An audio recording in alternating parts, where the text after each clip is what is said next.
So I'm here with the lead producer of Beyond Earth Rising Tide, Andrew. It's very nice to be here in the 2K offices. So I've got a lot of questions. Sure. I played 150 turns so far of Rising Tide.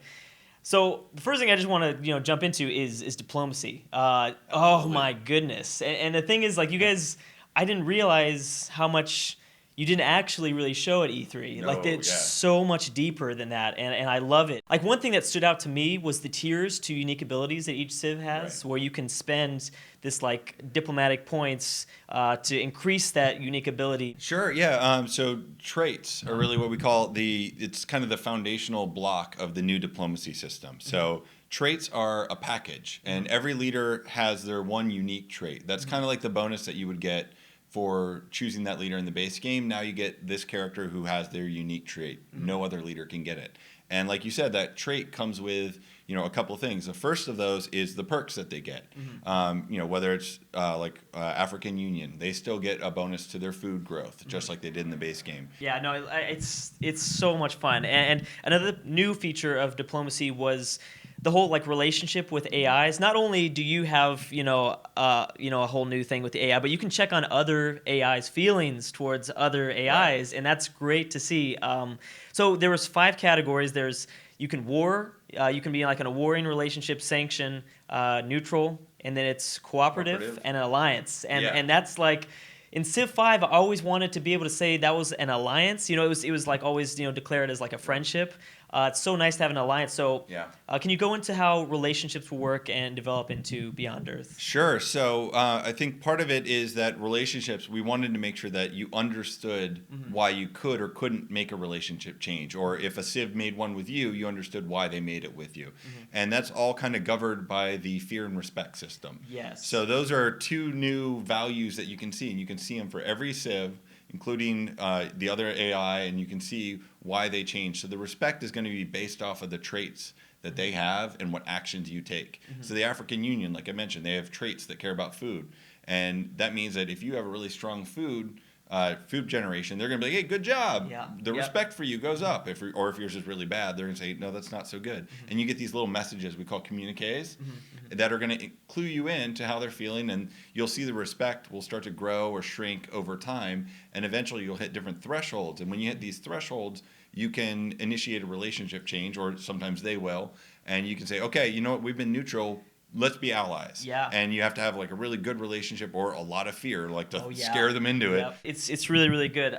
So there's a bunch of changes to biomes. Not only, I mean, one of my personal favorite is just like you guys like retexturized a lot of the colors, I guess, and it looks good. Like, So it looks really good. the water is redone for everywhere. Yes. So it's transparent water, so you can see the new resources, since water gameplay is a huge thing. But underneath, that means like there's new plant life not only on the surface, but different little plants will be growing on the reefs and the coral and all that. So all that's different. On top of that, the aliens look different on every biome. Yeah. Oh yeah. And That's we added so 2 new ones, and they don't look different just on the new ones, but also we went back to all the base game biomes and did a pass on those too.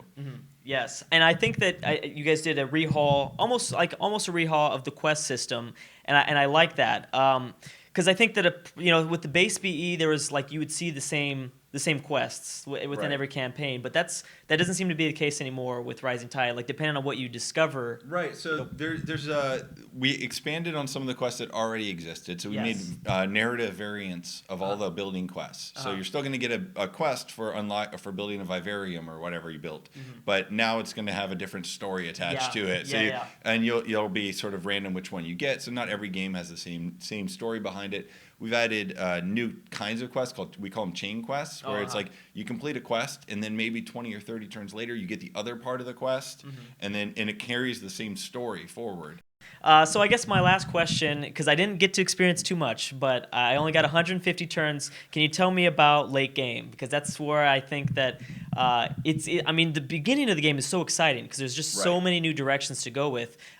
What can you offer? What new things is Rising Tide going to offer for late game BE? So one of the things that we look at when we do one of these expansions is where are we spreading the love? And there have been some expansions in the past that focus on one area or the other. This is really like beginning to end. Yeah. And a lot of what you're going to find in the end game is some balance changes to some pretty significant systems, especially the affinities. Oh, yeah. So when you have these hybrid affinities that we've introduced, that changes sort of the options that you have, not only for, you're going to get some new perks by getting these hybrid affinities. You saw the tech web, how we added more affinity that you can get tech or affinity off the branch text as well as the leaf text. Oh, yeah. So you're gonna sort of have more unlocks, more opportunities to invest there.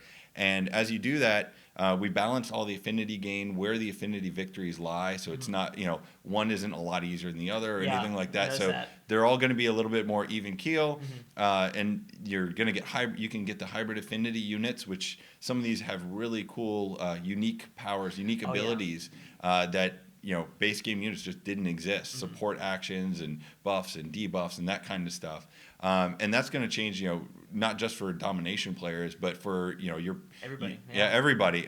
There's a fair number of other changes, but it's really just a lot of balance and adding systems that make what we've already had matter a lot longer. I think that was like what a lot of people think, and even me going into this, I thought that Rising Tide was going to have that kind of Gods and Kings sort of feel that Civ 5, where Gods and Kings was an expansion mainly for the early game, and that was kind of my thought on Rising Tide for BE, but. Now I realize that no, I mean I don't think we've even really touched the surface of even even playing one campaign through 100 turns. It wasn't even touching the surface of where it's going to go late game. But I thank you so much, Andrew. Of course, it was great to be here. Thanks for having me.